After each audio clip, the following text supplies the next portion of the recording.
Hey everybody, what's going on? Your host LovelyCheesePizza here, along with my lovely fiance, coming to join again this evening, as we tried to film a whole bunch of these in one sitting, and it went horribly wrong. But that's besides the point. That's life.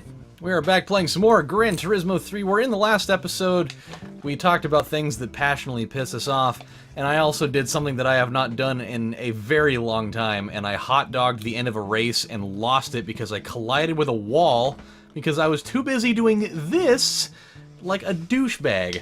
And so I got everything I deserved out of it, but then I totally redeemed myself at the end. So, with that, we got ourselves a cool little prize car, too, for those of you that, for seemingly some reason, this was where you decided to jump in on the series, and no other reason at all other than that.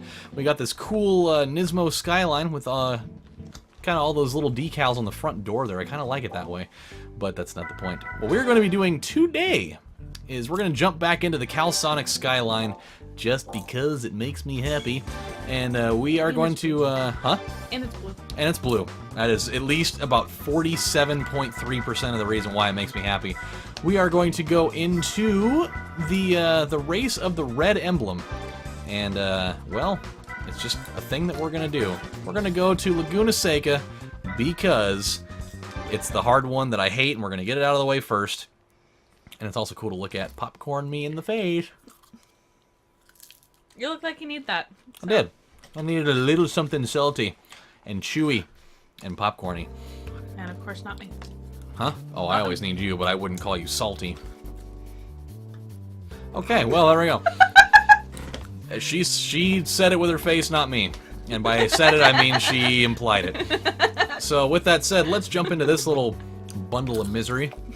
I kind of feel bad that I'm using this car and not what they're using, because I'm probably going to destroy them. But you know what? I think we need to do that. I think personally, I have lost a few too many times in the last like 2 or 3 episodes. So I think a little destruction derby probably won't hurt anybody's feelings at all. And who knows? Maybe they're playing coy. No, they're not. I was gonna say, maybe they're playing coy here, and they have, like, 700 horsepower, and I'm just not aware of it. They do not. They are not even close, and that makes me happy. Because that gives me the opportunity to talk about a couple of other stories that popped up in the last, the last 96 hours or so, that are kind of, they're a thing, alright. Well, and actually, one of them's not even happening to me, but that also means I can observe it from afar and be both pissed off by it and kind of amused at the effort being put into it at the same time. So, as we destroy the competition, let's talk about this little thing for a moment. So, my dad, and I talked about this for long-time viewers, or at least viewers within the last probably year or so. Back when I did my Crash Team Racing series, I did in one of the episodes I had talked about how my dad had paid some money, even though he totally didn't need to do this. He paid some money to a service for them to, clean his computer for him. Even though he could have just come in the room and asked me to do it, he decided to pay a service for people to go and remotely clean his computer out and all this stuff because, he thought that was necessary. And they took him for a ride. And during one of the sessions where they were remotely, going through things and installing software to, fix his computer and all this stuff, we were watching them. Create the invoice, and they're typing on the screen for us to see that they authorized a payment under his name without his permission, and it was for like $290 or something like that. And so, after we saw that, we promptly had them terminate the entire everything that they were doing because, otherwise we were going to invoke legal action and all this stuff because that's totally fucked up. And so, time goes on. Where we haven't heard from them in a while. But then, over the last number of months or so, he's been getting a lot of phone calls from a lot of, East Indian-sounding people that claim to be, from like MSN and all these different syndicates saying, all this stuff like, oh, somebody's trying to change your IP address. You need to, you need to do this, this, and this, and this to make sure that they don't do anything. They're trying to hack into your computer and put lots of porn on it and all this, all this crazy stuff. They're trying to steal your information so, so they can take all of your money and access your bank accounts. And your email address has been compromised, and they're trying to take personal information and all this stuff, and they're basically just trying to use scare tactics to try to, rope him into buying, either more antivirus software or, just various things that allow them access to his computer so that they can probably go and do all of the things that they're saying that people are doing already. And it's to a point now where the volume of their calling is so excessive that it's both hilarious and fucking upsetting. So, like, this morning, it was my dad and I working today, and I kid you not, on 2 different occasions, in the span of 120 seconds on a wristwatch or other counting time devices, he got like 5 or 6 consecutive calls. It was just, One right after another. It would get it and just this was on his iPhone, and he didn't want to answer it, but he wouldn't like decline the call. He just let it play itself out. He just silence it, and so he let it roll. And as soon as it would get done ringing, like within 5 seconds, it would start ringing again, same exact number. And so he'd let it do it again, and it would end. 5 seconds later, same number again. And I was like, who's calling? And he's like, it's the same people asking the same question, doing the same thing over and over again. They keep badgering me about this over and over, and I keep telling them, I don't want anything to do with you. Take me off of your list. And he's like, and every time I do that, they take me off the list, and somebody else calls. It's like this set of like 4 or 5 companies that keep constantly calling and doing this, and it's like, Better Business Bureau. It's yeah, all okay. Yeah. I told him today, I was like, what you should do instead of telling them to take you off the list, because obviously they're not doing that, is what you should say. Look, if you don't stop calling me, I'm going to turn you in for harassment, and I'll contact the Better Business Bureau and get your fucking, business shut off, more or less. I don't care where you're located. They will find you, and they will kill you, and then they'll make your business go away. They're pretty effective at that. But it's the fact that this has been going on for a really long time. And so outside of, the hilarity in the fact that they are wildly persistent sons of guns, I gotta give them that. Like, they are absolutely hell-bent on getting people to buy into their stuff, and they will stop at nothing to make it seem like you have had the most catastrophic event in the history of mankind on computerized devices, taking place, and that the only means of your technological salvation is by the means of their butter chicken recently ingested hands. Which, hey, no slight to them, butter chicken is incredible, and I would love that in my face right about now. It sounds awesome. But it also begs this question. I finally thought about this today, is with how often they probably do this to people, as we have figured out their call volume by now just for single clients or whatever, is what do you think their success rate on these types of calls are? Because it's got to be just high enough that it's making ends meet for them to keep the lights on and the phones running. Which means they've really, either people have to be naive enough to really buy into the scare tactics, or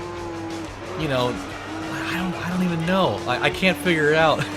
Well, the thing is, with this, and I mean, you work for a call center. You kind of get the. I did work at a call center.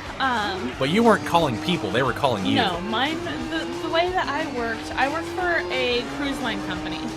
Loved my job. My job was amazing. However, the thing that we noticed the most is that when I would speak with guests about certain things, a lot of them were older, and so my thought in this, and I can weigh in, maybe you guys also can weigh in on this also, we always appreciate your guys' feedback. is that I think that a lot of the people that tend to get duped are older people that are not technologically savvy, that are not as knowledgeable as our generation and younger.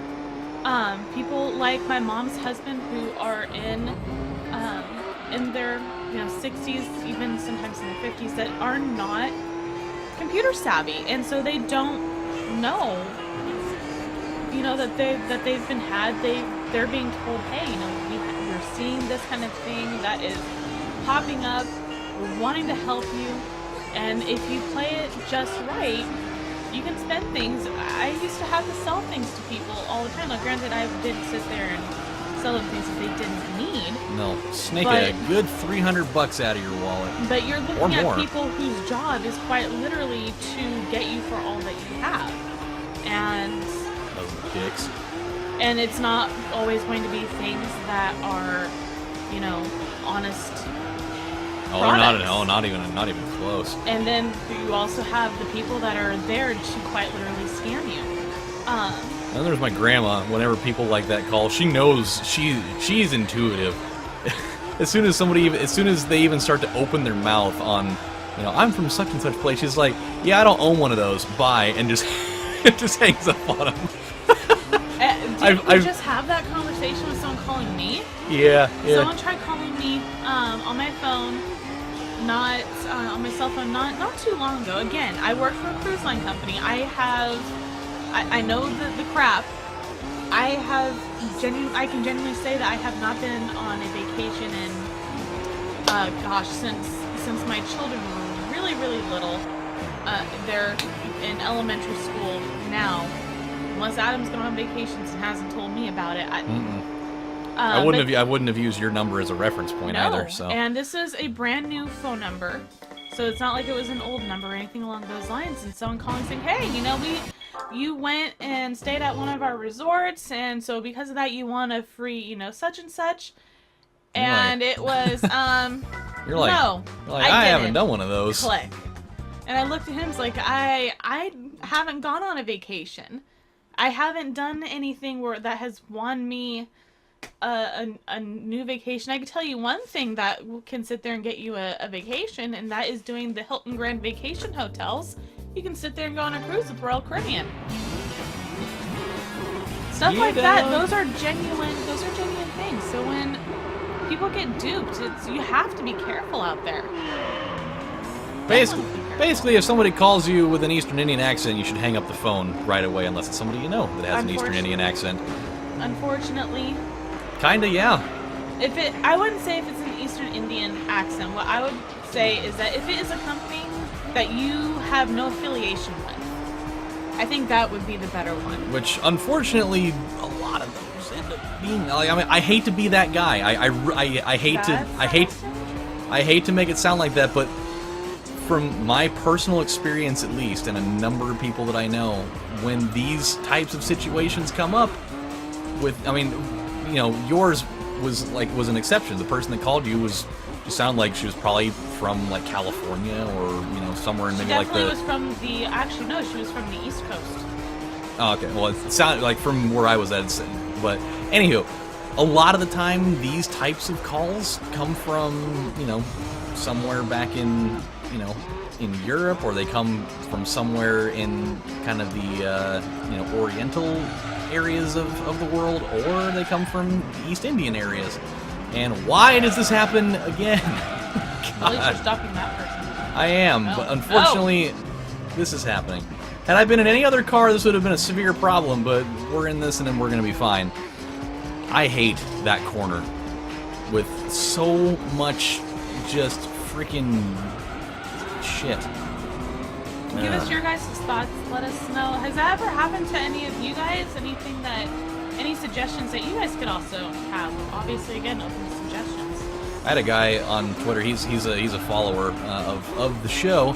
He was telling me he got a call from some firm saying that the warranty on his car was about to expire, and he says, I've never had a car before. So he's like, obviously I knew that one was pretty much a load of shit because I've never had a car. And it could also be a thing where people, especially if it's a cell phone, those numbers get cycled. So if someone, previous to you had that phone number, it could also be a situation along those lines also. So in other words, with this particular situation, be very, very, very mindful. Do not give out any personal information in any way, shape, or form, even if it is a company that you are affiliated with. Don't do it over the phone. Don't ever give anyone any personal information like that. Unless you want to. I mean, unless you feel like getting duped, unless you feel like gambling your money and your identity, for that matter, I wouldn't. Yeah, some people get a rise out of that sort of thing. So, but yeah, so that was that whole deal. And now we'll end it on a more positive note, because this story is just absolute horse shit on a stick, sold at the fair for $5.99. It is literally. I've told you stories about this guy before. He has now garnered a nickname, coined by her. We call him Poopin Keith, and there's a real legit reason. We don't just call him Poopin Keith because he's full of shit. We know for a fact he is no longer full of it, because he emptied the contents of his butt sack all over the place in my bathroom. I've told you guys this story before. He came in once and he asked if he could use our bathroom, and he went in there, and he was the dude that was taking just a massive combination of 5 people's shits while he's spouting off church hymns in there at a volume that is not acceptable for public consumption. So it was that guy. If for those of you that may remember the story. He comes in yesterday. I wasn't here for this story, but my dad had to tell me all about it. He says he comes in, and I'm helping him out, and he's being classic Keith and taking excessively too long.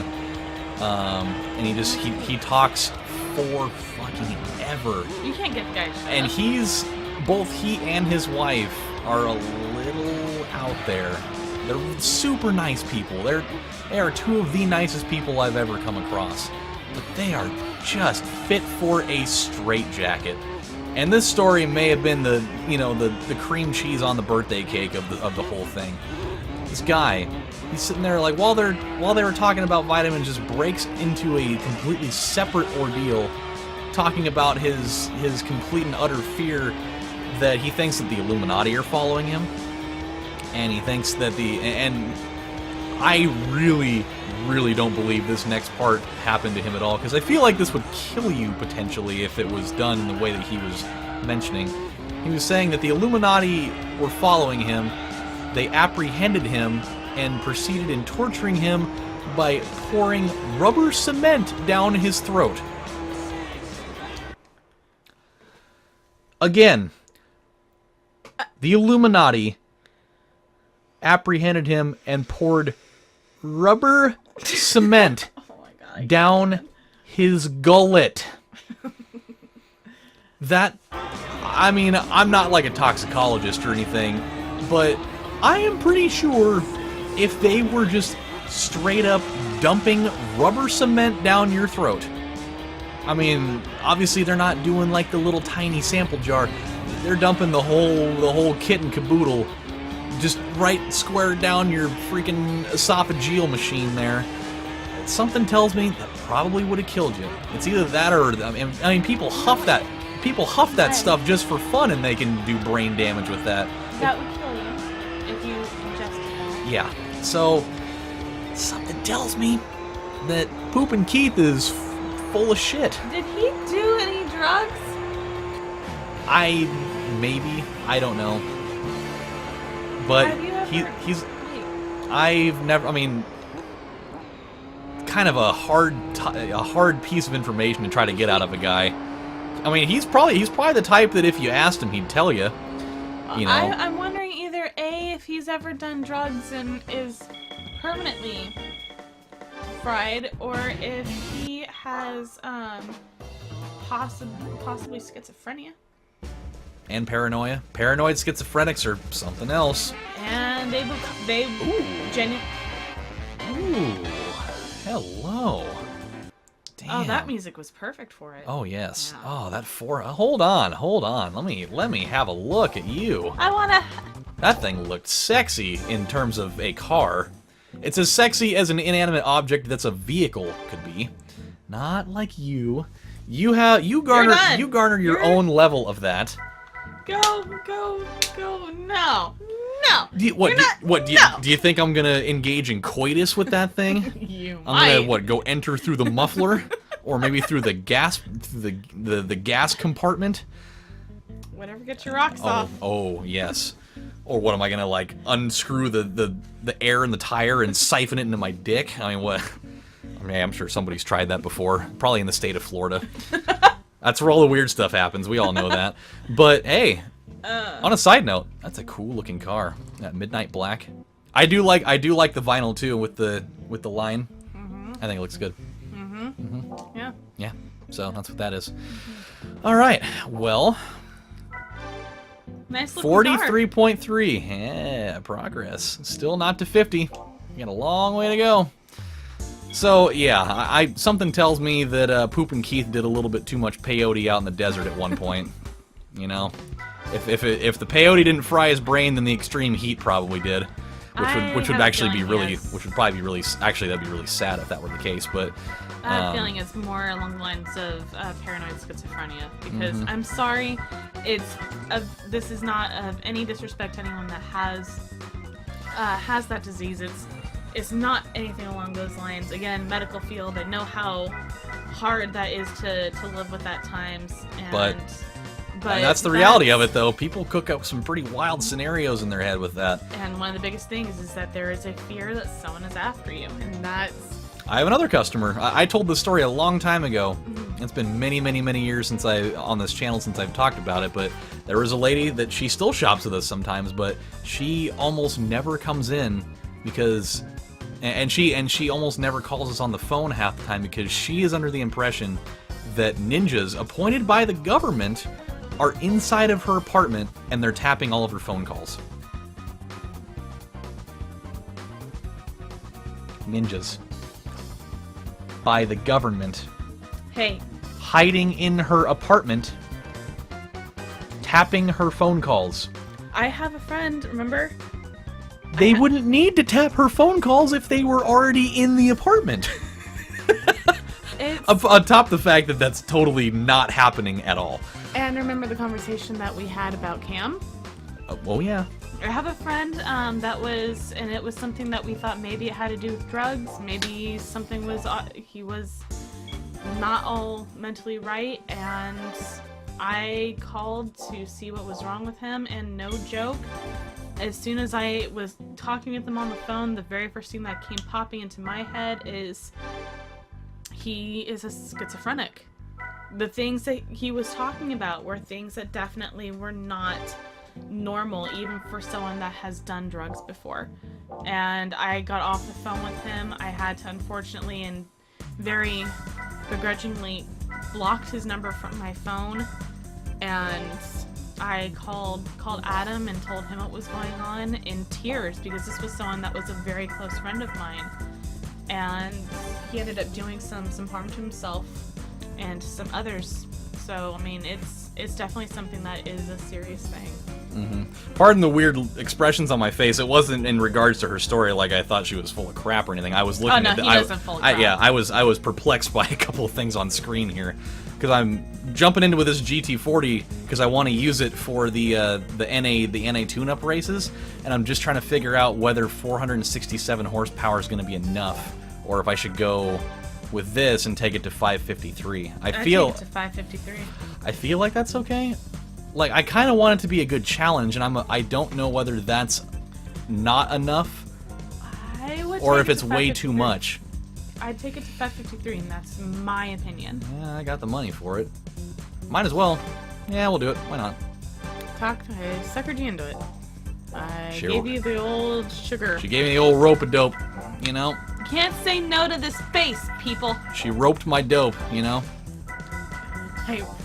You roped my dope. You really did. And then let's get some... Oh, no, it already has them. Okay, never mind then. Can we do stability control? No. Okay, well, they are very, very specific on what you can do with that vehicle. So, this is what we're going to do, my friends. We have run out of time. This was a little bit longer of an episode than I had planned on. So when we come back on the next installment of Let's Play Gran Turismo 3, the Ultimate Driving Simulator, we are going to jump into the race of NA Sports. That is going to be what our challenge is. Based off of the money that they give you, I think horsepower-wise, we're probably right where we need to be. Yeah, I think so. Even though I think that's probably a very flawed way of looking at that. But we're just going to go with it because I said so. And I'm the conductor of the train. So, until then, my friends, this is your host, Lovely Cheese Pizza, with my lovely fiance. Hey, guys. Saying thank you guys for stopping by and watching, and we will catch you next time. See you later. Bye.